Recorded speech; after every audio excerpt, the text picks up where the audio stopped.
आत्मनिर्भर भारत ने दिखाया दुनिया को दम, बिना मदद के तैयार किया अंडर सी केबल लिंक। दोस्तों, पीएम मोदी ने भारत को आत्मनिर्भर बनाने का जो सपना देखा था वो अब धीरे धीरे परवान चढ़ने लगा है।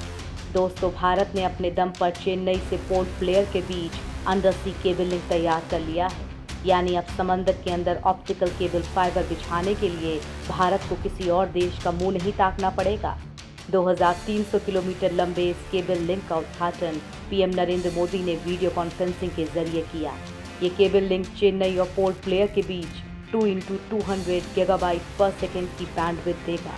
पोर्ट ब्लेयर और बाकी आइलैंड्स के बीच बैंडविड्थ 2x100 Gbps की रहेगी। इस केबल की वजह से भारतीय द्वीपों तक बेहतर इंटरनेट कनेक्टिविटी सुलभ हो सकेगी। पीएम मोदी ने दिसंबर 2018 में इस प्रोजेक्ट की नींव रखी थी। इस प्रोजेक्ट की कुल लागत 1224 करोड़ रुपए आई है। इस केबल से पोर्ट ब्लेयर को स्वराज द्वीप, little Andaman, car Nicobar, great Nicobar, longer islands और रंगत को भी जोड़ा जा सकेगा। साथ ही इस प्रोजेक्ट की मदद से tele education, tele health, e governance, tourism के क्षेत्र को भी फायदा मिलने की संभावना है। उद्घाटन के बाद पीएम मोदी ने कहा कि गहरे समुद्र में सर्वे, केबल की क्वालिटी मेंटेन करना और विशेष जहाज़ों के जरिए केबल बिछाना आसान नहीं था। जितना बड़ा ये प्रोजेक्ट था उतनी ही बड़ी चुनौतियां भी थी। ये भी एक वजह थी कि सालों से इस पर काम नहीं हो पाया था। दरअसल अब इस केबल के जरिए अधिकतम 400 Gbps की स्पीड मिलेगी। यानी अगर आप 4K में 2 घंटे की मूवी डाउनलोड करना चाहें तो करीब 160 GB की होगी, तो उसमें बमुश्किल 3 से 4 सेकंड लगेंगे। इतने में ही 40,000 गाने डाउनलोड किए जा सकते हैं।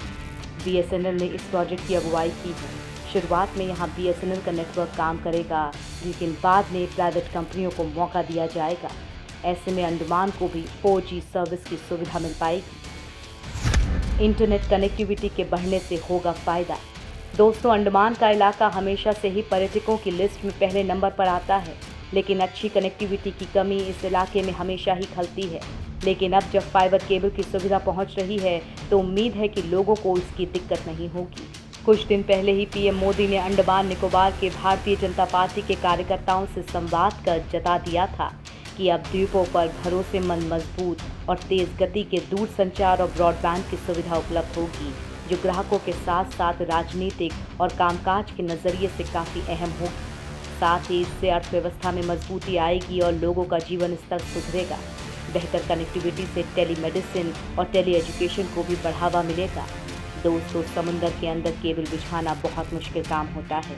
ये काम दुनिया के बेहद उम्दा इंजीनियर ही कर पाते हैं, लेकिन भारत ने बिना किसी विदेशी मदद के इस काम को अंजाम दिया है। हालांकि ये भारत के इंजीनियरों के लिए भी आसान नहीं था समंदर के नीचे केबल बिछाना। दोस्तों, समंदर के अंदर केबल को बिछाना घर में केबल बिछाने जितना आसान नहीं होता। इसके लिए ख़ास तरह के जहाज़ों का इस्तेमाल किया जाता है। ये जहाज़ अपने साथ 2000 किलोमीटर लंबी केबल तक ले जा सकते हैं। जहाँ से केबल बिछाने की शुरुआत होती है, वहाँ से एक हल जैसे उपकरण का यूज़ किया जाता है जो जहाज़ के साथ साथ चलता है। समुद्र में एक खास उपकरण के जरिए फ्लोर पर केबल के लिए ज़मीन तैयार की जाती है। इसे समुद्र तल पर जहाज़ के जरिए मॉनिटर करते हैं। इसी से केबल जुड़ी होती है, साथ साथ केबल बिछाई जाती रहती है। टेलीकॉम केबल्स बिछाने के दौरान रिपीटर का यूज़ होता है, जिससे सिग्नल स्ट्रेंथ बढ़ सके।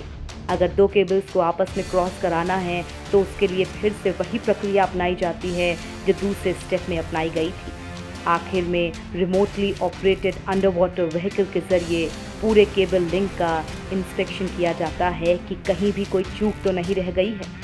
सबसे आखिर में केबल शिप के जरिए ये चेक किया जाता है कि केबल सी बेड यानी समुद्र की सतह पर ठीक से ये बिछ गया है या नहीं। समुद्र की सतह में भी पहाड़ और खाइयाँ होती हैं, इसीलिए ये चेक करना बहुत ज़रूरी होता है, वरना दबाव बढ़ने पर केबल टूट भी सकती है। इंटरनेट की केबल को प्राकृतिक आपदा से बचाने की पूरी व्यवस्था की जाती है। बावजूद इसके पानी के तेज़ बहाव, भूकंप से उनके क्षतिग्रस्त होने की आशंका रहती है। एक केबल करीब 25 साल तक काम कर सकती है। 1958 में पहली बार अटलांटिक महासागर में बिछाई गई केबल के जरिए अमेरिका और ब्रिटेन को इंटरनेट से जोड़ा गया था। उस वक्त डेटा को ट्रांसमिट होने में करीब 16 घंटे का समय लग जाता था। उसके बाद के दशकों में तेज़ी से सैटेलाइट और वायरलेस तकनीकों का विकास हुआ। इसके इस्तेमाल से अब 1 सेकंड से भी कम समय में किसी भी डिवाइस पर डेटा ट्रांसमिट हो जाता है।